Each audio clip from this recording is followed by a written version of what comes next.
You're listening to the Handcrafted Therapy Podcast with massage therapist and business owner, Julie Alexander. That's me. I'm your host.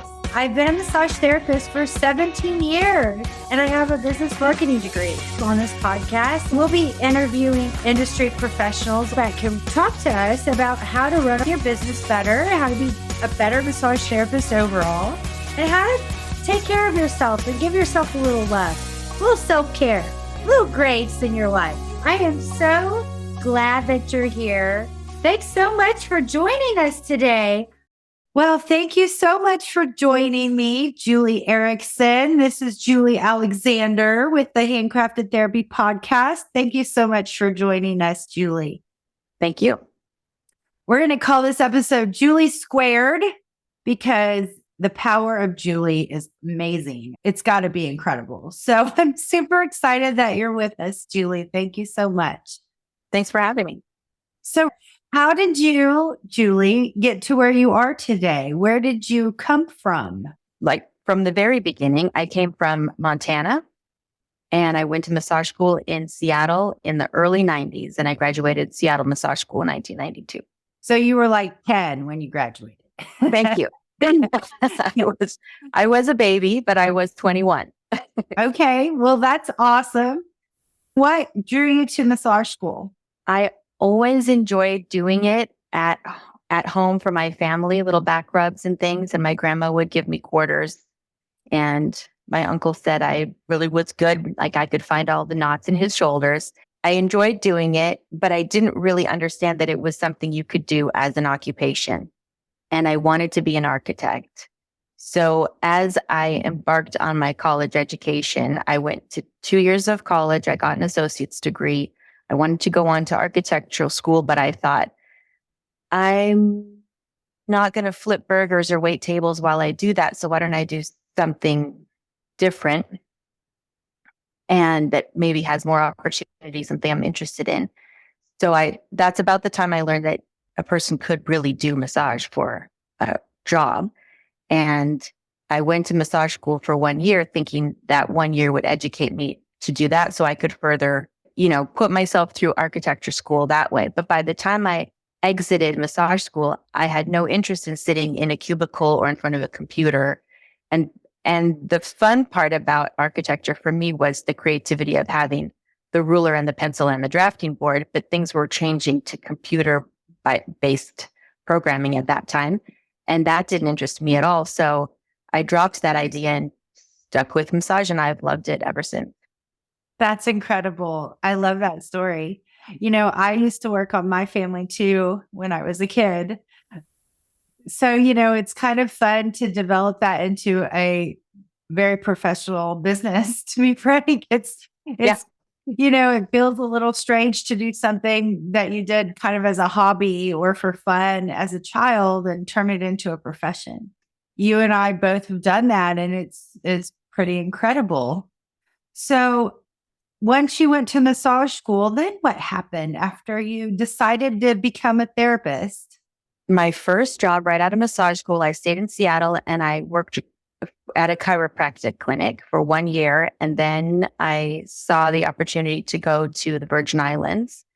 So I jumped on that because I also love to travel. So that's another reason that massage therapy was an attractive career for me, because you can really do it anywhere. I signed a contract for 6 months in the Virgin Islands. And at 3 months, I broke my contract and left at 4. So it was a challenge for me. But it was a very unique experience, and I was able to work on a lot of people during that time. I was in a very busy resort environment.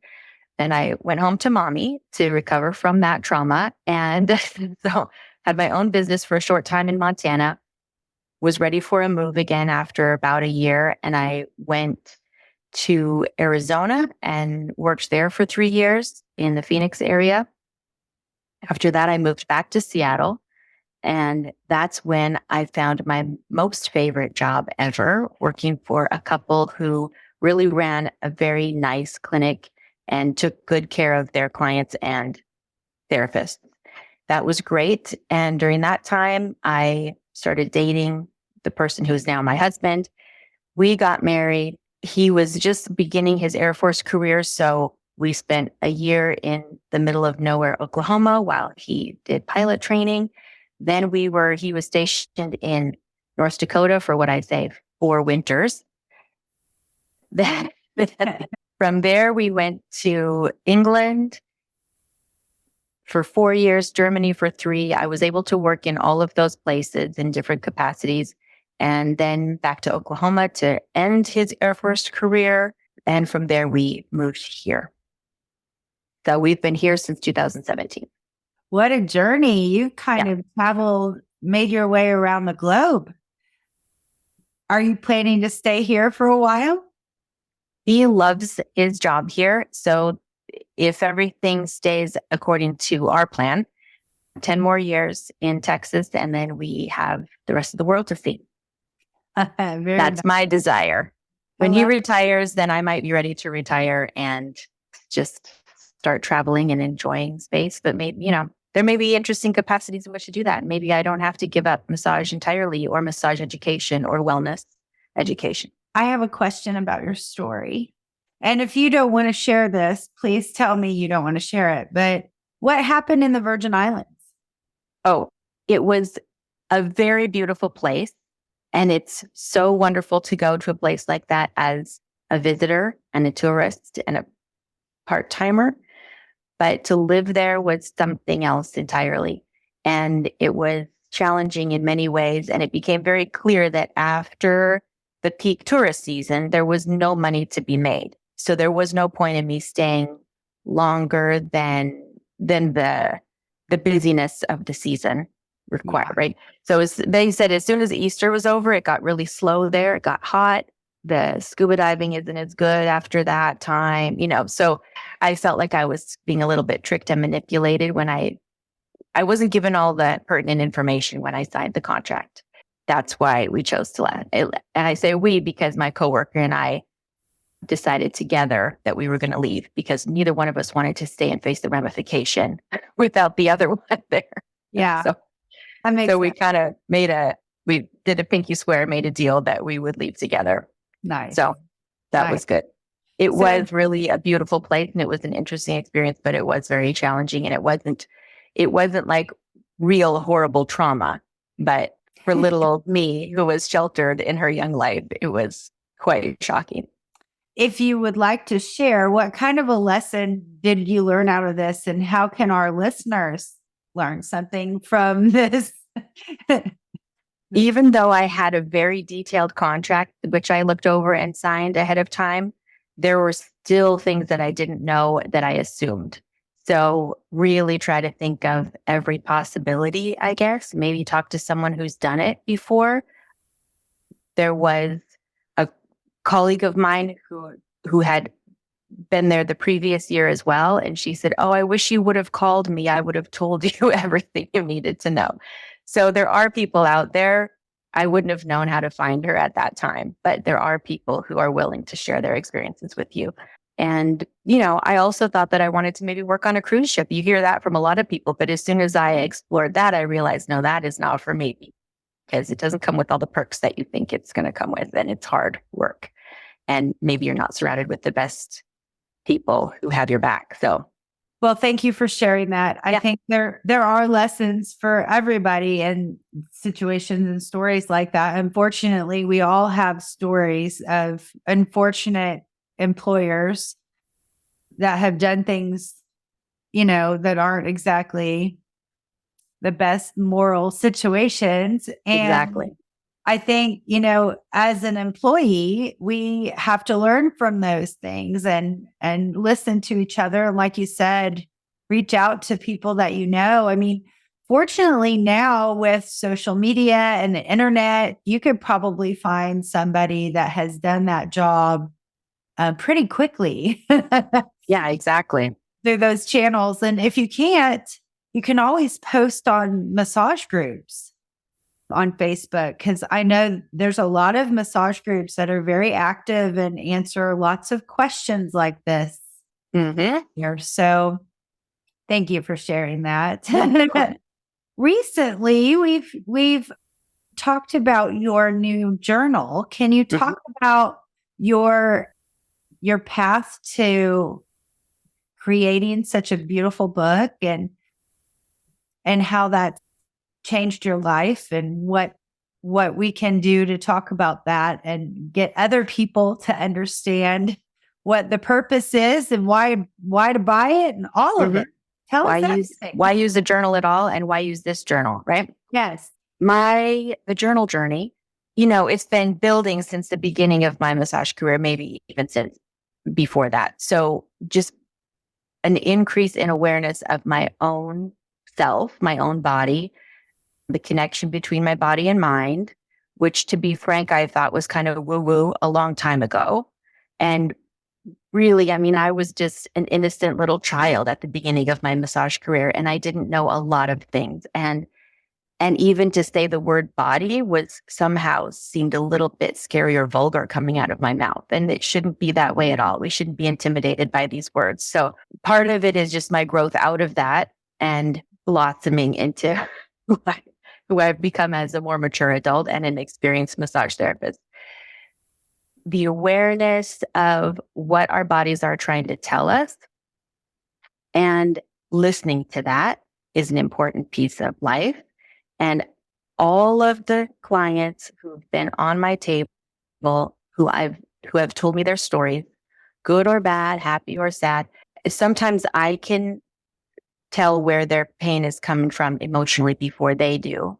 And of course, my scope of practice is limited. So I'm not a talk therapist. I can't guide them through certain things, but I can give them little tips and say, oh, well, did you know that every time I work on your big toe, you talk about your mom? Or, certain things that you observe and just how can I reach out to more people and is there anything I can do as a massage therapist to help people become even more aware of themselves?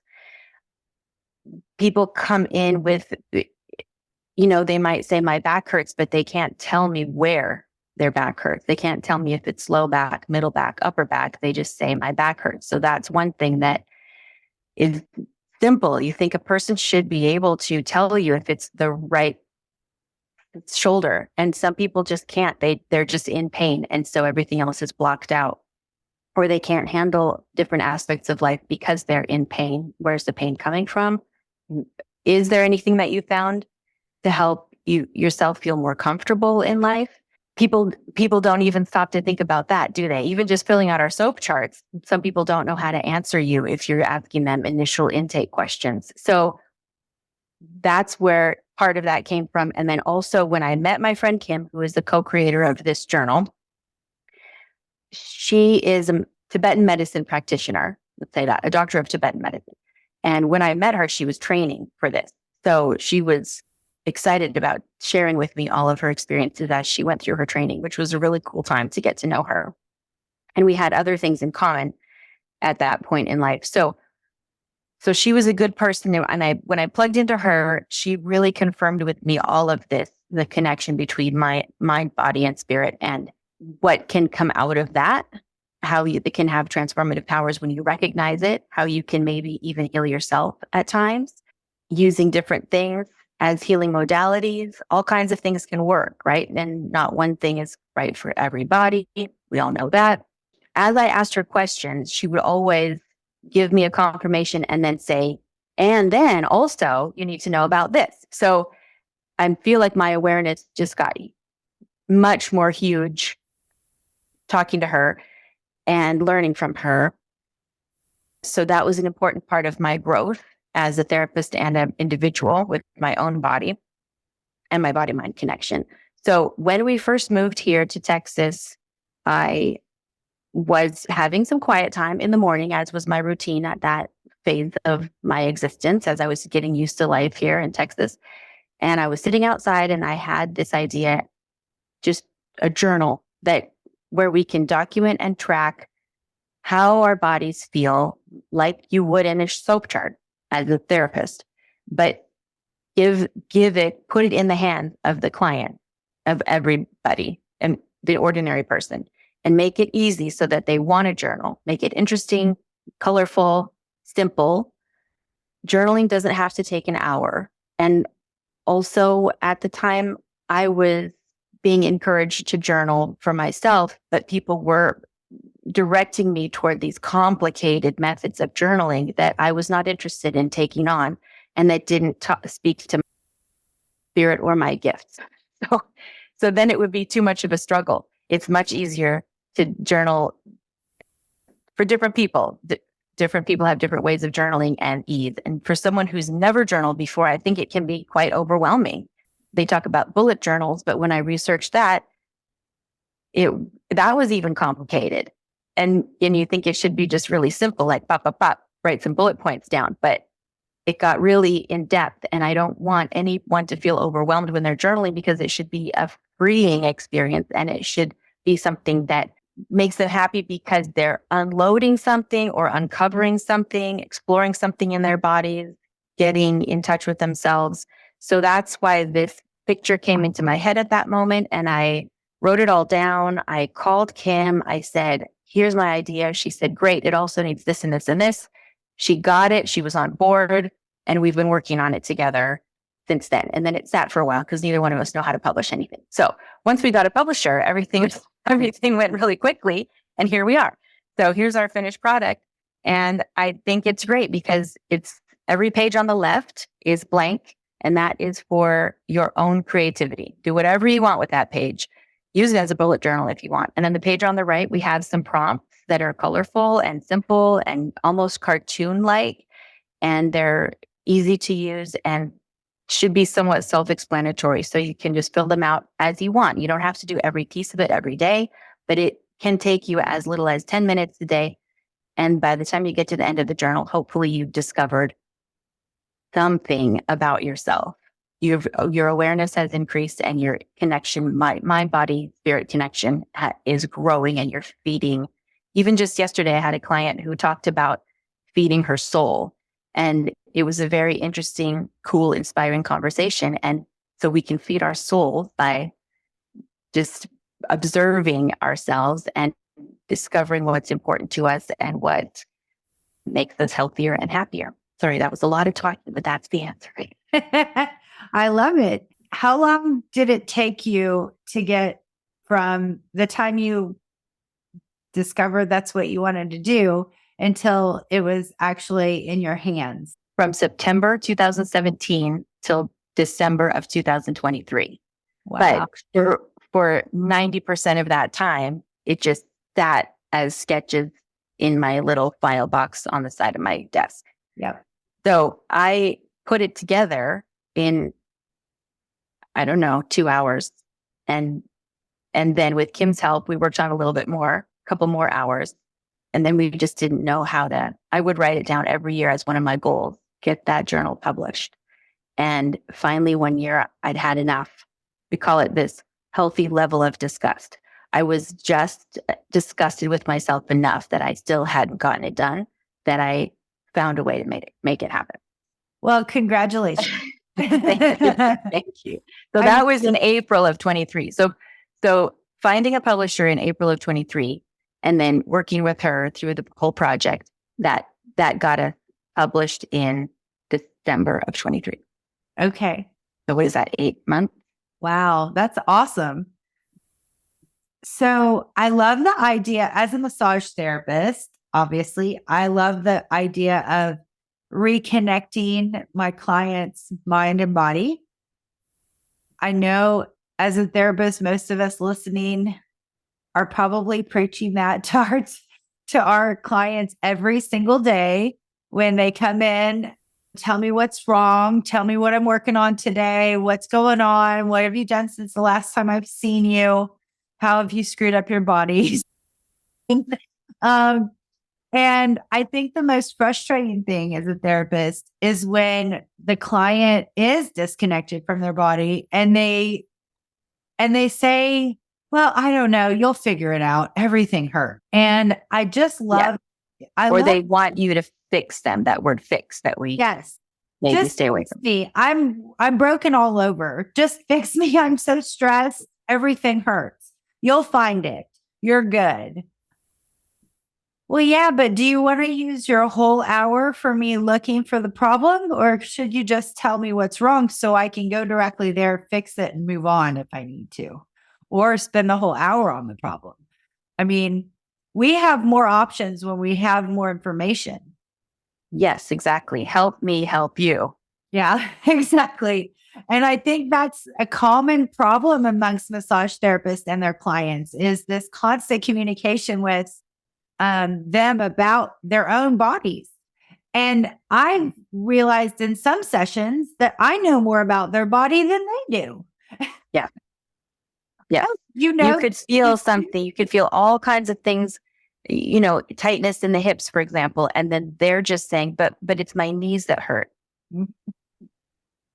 So Yeah. you get them to be aware that, well, maybe your knees are hurting because there's an issue with your hip. So many examples. Yes, it's true. And, that specific example, I have a couple of clients who have knee problems, and I've worked their hips, found the problem in the hips, corrected the hips, and the knee problem goes away. And they just feel like I'm a miracle worker, but if we were to explore that a little deeper in a journaling session, for instance, I do think that they would consciously then be aware of the fact that, the hip is actually hurting too. Or, when I move this way, I can feel the hip pull when my knee goes to the right or to the left or whatever. Yes. Yeah. So I really dig this idea. And so you had mentioned when you talked about your journal that you've seen some people, or maybe you yourself have experienced this, where you have a physical pain or discomfort, and you've been able to journal about it and actually mentally let that relax and go away. Can you tell me more about your experience with that? I think that can happen in many different ways. Like back to Kim, she encouraged me to talk to my body when it was uncomfortable. And why is that? Why are you feeling this way? Do you feel like I'm not protecting you? And it sounds, again, to use the phrase woo woo, it sounds a little bit crazy, but it can really work. So when you're writing it down, also that makes another physical and mental, a neural connection, right? And it kind of helps to establish or solidify things or a decision that we're making or remember, because sometimes I forget, oh, I had this epiphany on Tuesday, but by Friday I forgot what it was. So you might want to write something down as you discover it about yourself. And maybe it's that, oh, I think my neck has been tight because it's still trying to protect me from that car accident I had 2 months ago. Why don't I go ahead and tell my neck that it can relax now and let go, because that time is past and it can relax, it's safe. So it sounds crazy, but if you have a chat with your body, that's part of it. And then writing it down is part of it, just increasing your awareness. Does that answer your question a little bit? A little bit. Yeah. Yeah. Have you experienced this yourself? I have. But again, it just sort of, the way I learn is like, I just sort of absorb the information into myself, and then it becomes the way I am, the way I live after that. So it's hard for me so writing it down is good for me, because then I have a record of writing it down. Oh, that happened in November when I discovered this situation. And then ever since then, I've been able to fill in the blank, move more easily, or not get so upset about this other thing, or not be blocked to my pain. Like I am aware of it. I've noticed it. It's all part of the self-discovery, right? So the journaling is a piece of that. Awesome. I love that. I think more and more people definitely need that encouragement. And I think you're right. People are confused on how to journal. I know I've gone to a counselor for years, and she has told me more than once that I need a journal. And I have not done it. I mean, she even says, just put a notepad by your bed and write down things that keep you up at night. Cause that's my inner monologue. At the end of the day, I'm rethinking everything that's happened and conversations and things that I should have said or should have done or whatever, right? The anxiety and the inner monologue that I have just going. And she's like, just write it down on the blank page and then close it or fold the paper and put it away. So you won't forget about it because it's written down, but you can let it go for now. Yeah. And I've done it a couple times, but I'm not good at doing it. When you do it, do you feel like it helps? Or do you remember? It's such a long time since I actually did it. Yeah. And I did it not consistently. I maybe did it once or twice and I was like, this is dumb. I'll be fine. I'd rather not. I'd rather not. Yeah. I find that to be incredibly useful. Like even at the beginning of my day, I might write down my little schedule like this because I don't have a big paper binder anymore for a schedule because everything's on my phone or my desktop. But I might just have a quick little list of the things that I need to do and then the other things I need to remember to do. And as an ULA coach, that's another side gig of mine. We've learned to put a little divider on your page and do the things all the little things that you have to do during the day on one side of the paper. And then the things that are going to get you to your goals, the more important things that are going to be life-changing, you give yourself 3 of those tasks to do per day. And it could be something as simple as finding a phone number for the veterinarian but something that's going to get you forward. Maybe veterinarian is not the best example, but find the phone number for the lawyer that you need to complete your will and testament, right? Something. But that is also why we have our blank piece of paper, our blank side of our journal, because that can be used as kind of working through that dialogue, your inner dialogue, like you said, before you go to bed, or your to-do list for the next day. You can jot it down so that you can go to sleep with a clear mind. And I find that really, really effective for myself to just write it down so that it's not spinning around in your mind all night. And then you can concentrate on just deep breathing yourself to a nice, relaxing sleep, hopefully. That sounds fantastic. And maybe a little less stress the next day. Yeah. I mean, I think everybody has some level of anxiety in our world. And I think being aware of why it's there rather than just ignoring it is probably more beneficial because I feel like it's like a snowball effect. If you ignore it, it's not going to go away. It's just going to get worse. Yes. When you block it out, it's going to find a way to come to the surface, and it might not be comfortable. It might be even less comfortable later than it is now. Right. Well, and it manifests itself physically in ways that your massage therapist will find. Yeah. And there are a lot of people still do not even believe that there can be a connection between emotion settling into the body. Sorry, I interrupted you. No, that's okay. I think physical and emotional goes hand in hand. I mean, it's that's why we have trauma touch therapy. Shout out to Renee Houston for that.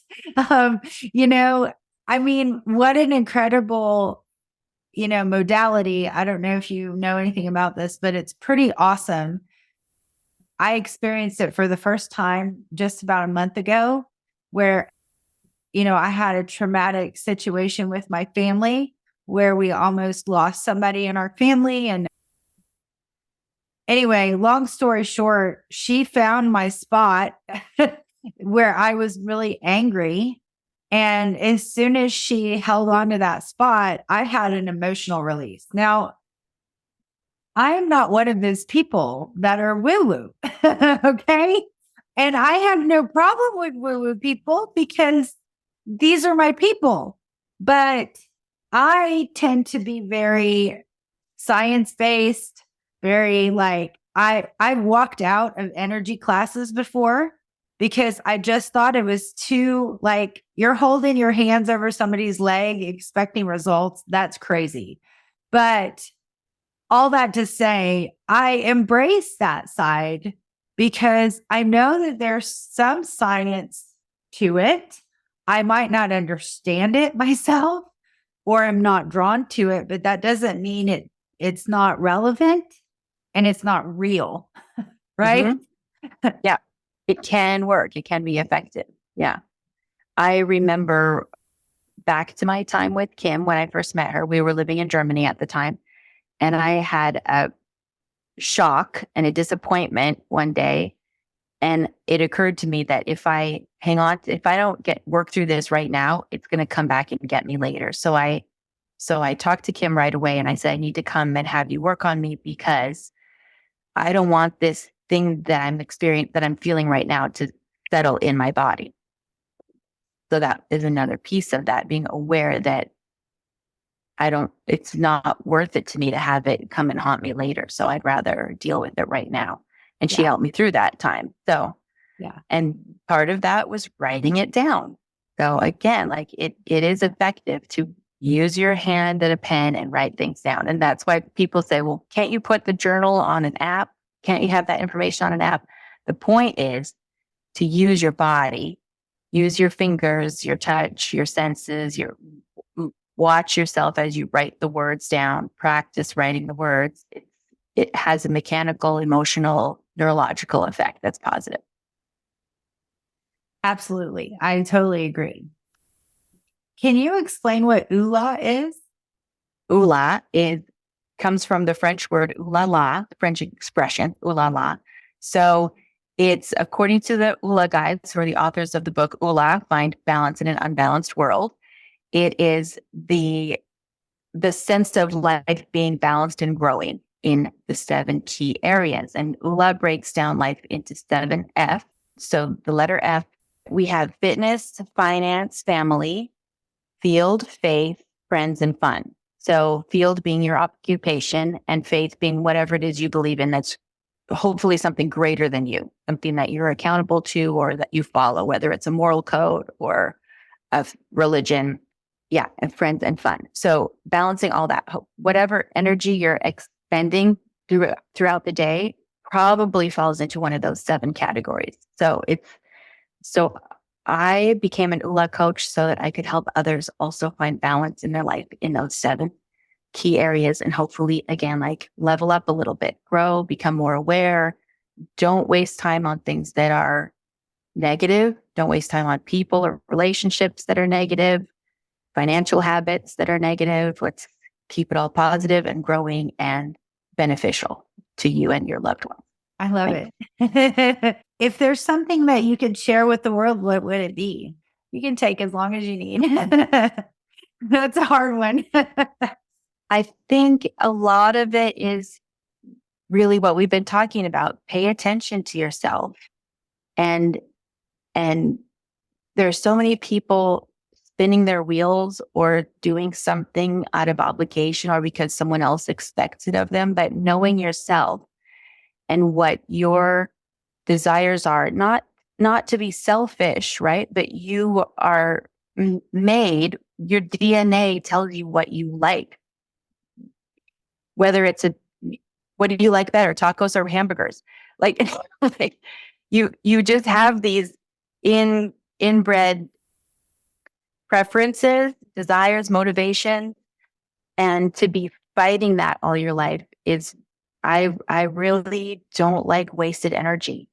And I'm not one to do something that doesn't help others while I'm enjoying myself. I enjoy helping others and I enjoy helping people level up, get better, feel better, take on things that they want to do.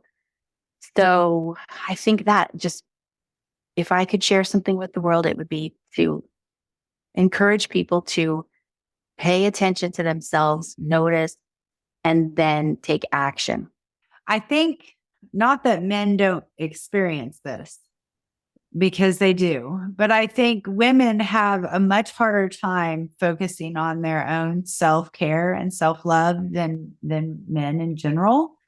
I think we feel guilty because we put other people in front of ourselves, our kids, our family, our friends, our loved ones, our coworkers, our bosses, our clients. Everybody else comes first. And I think this is a good reminder that self-care isn't selfish, no matter who you are. In fact, I would argue that self-care is not only not selfish, but it's required for especially people who take care of other people. In our field, that definitely applies. Mm-hmm. You know, we went through a global pandemic where, we were very concerned about the frontline workers and the nurses and the firefighters and all those people who were doing their very best to keep our world spinning around properly. And, I think frontline workers and first responders are amazing. And we need to take a lesson from their book and understand that, in order to help heal the world, we have to heal ourselves. And I would almost say we have to heal ourselves first before we can help anybody. I agree. It's essential that if we're going to help someone else, we should, well, you said it. Yeah. We should take care of ourselves so that we can be better helpers and more effective and not break ourselves in the process. How many caregivers end up passing away before the people they're caring for or getting ill? It's important to have that time. And nurses, they're starting in hospital situations and clinical situations to provide spaces for reprieve and self-care for hospital employees. And that's important as well. So I think there are steps being taken, but it's slow, maybe slower than we want. Yeah. Well, I want to mention that we are selling Julie's book or Julie's journal at Handcrafted Therapy Supply Store. So Thank you. It's in stock at our retail center. We encourage you to come in and take a look at the journal and get your copy. We have some events coming up where we are going to help provide some support to people who purchase the journal. And can you tell us a little bit about that? On May 7th, we're going to be having a discussion about the use of the journal and its benefits.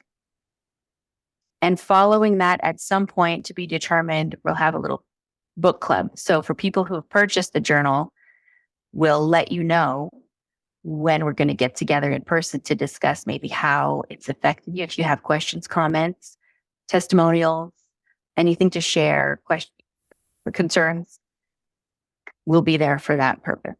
Awesome.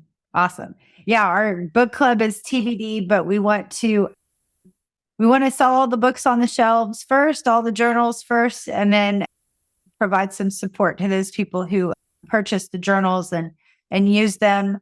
I know I'll be getting a copy. Hopefully our listeners will too. And then we can reconvene with Julie and maybe ask some questions about what we've learned after we've done a couple of weeks of journaling. Now, how long is the journal's life? It is 43, which is a strange number of pages, 43 pages, but it can take you as long as necessary. And we are coming out with an actual 90 page book. So it's called Season of Growth. And the whole point is to take you through a full season of your life. So get used to this shorter one. And then we're going to put out the 90-day to get you through exactly 90 days, whether that's a season that you're going through, like a season of grief, perhaps, or trauma or joy. But it can also be a season matching up with the calendar season, spring, Right. summer, winter, fall. So that's how long it is. So it's 43 pages, which covers how many journaling sessions? You can break it down. So it's up to you because it's your journal. You can do it day by day and put that kind of pressure and commitment into it. Pressure on yourself, commitment, positive, hopefully keeping it positive.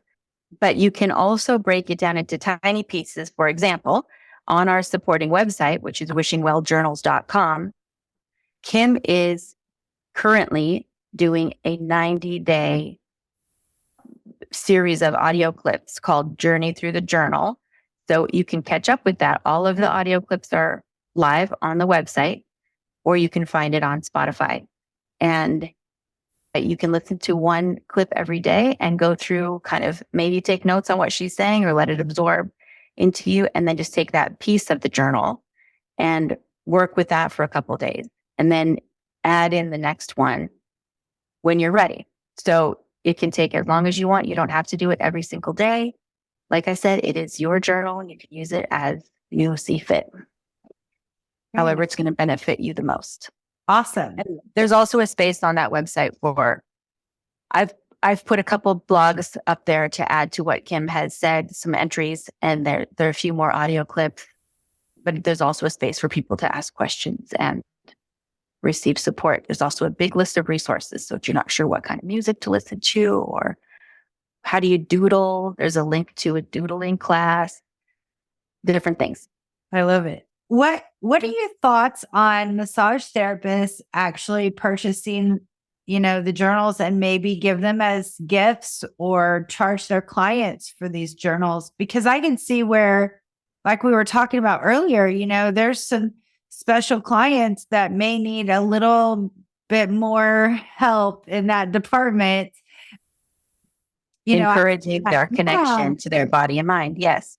Yeah. I think it's a fantastic idea. And that's partly the intention that we had when we wrote it was, let's pass this on to everyone we know. Well, who do I know? I know clients. I mean, that's basically my world, my friends outside of work, and then all my clients. So I think everyone can benefit from this, but of course I'm going to say that. But yeah, and also the therapists themselves, because just like we talked about, let's take care of ourselves so that we can take care of others better. And maybe what we learned through our journaling could help you encourage someone else in theirs. Yeah, I could see where this would be real helpful for a couple of my clients that are having some problems just connecting the mind-body experience in their lives. And, no judgment. I mean, we all go through stuff where, sometimes our body is the last thing we think about during the day, and give yourself some grace and some kindness because everybody goes through those days where it just sucks. Exactly. Exactly. And the journal will help encourage, you'll have awareness, but it's a little reminder. Oh, we have a little box in the journal that says, I will move this way with 3 little sections. You can make it a longer list, but choose 3 ways that you're going to move today in order to feel, and then you fill in the blank. How do you want to feel at the end of the day? Okay, so how are you going to move in order to feel that way? It might be something simple like go for a walk around the block, or it might be practice standing up out of a chair without using my hands to push me up. Or it might be go get a massage. So there you go. I like it. Awareness. And also we encourage you to take deep breaths and to take moments in the day to stop and use your senses and be aware of what you're surrounded by at that time. Any other tips or tricks or anything you want to share with us before you go? Well, if you got me started, I might not stop, but my tips and tricks are probably in the resources section of the website. So wishingwelljournals.com. Good. And that in the comment section of our podcast. Good. I'm so proud of you, Julie. I think that what you're doing is incredible and very brave. You're putting out a piece of artwork. Honestly, it's gorgeous. Yep. It's not my art, but I do agree. It is gorgeous. Well, it's your idea, which is just beautiful. And so I want to thank you so much for creating such a beautiful journal for all of us to better ourselves and our clients with. And we're so very thankful for you to put in the time and the work that it took to do this, and the energy and the effort. And it sounds like you and Kim are a very dynamic team, and I'm happy to know you both. So thank you so much, Julie. Thank you very much for your time and your encouragement. Thank you so much for joining me on the Handcrafted Therapy Podcast. I would love to hear from you. You can email us at podcast@handcraftedtherapy.com, or you can come by the store. It's at 3303 North Central Expressway, suite number 240 in Plano, Texas, 75023. Or you can connect with me on social, Instagram, Facebook, #Handcrafted Therapy. I'm Julie Alexander, and I wish you a very happy and healthy day.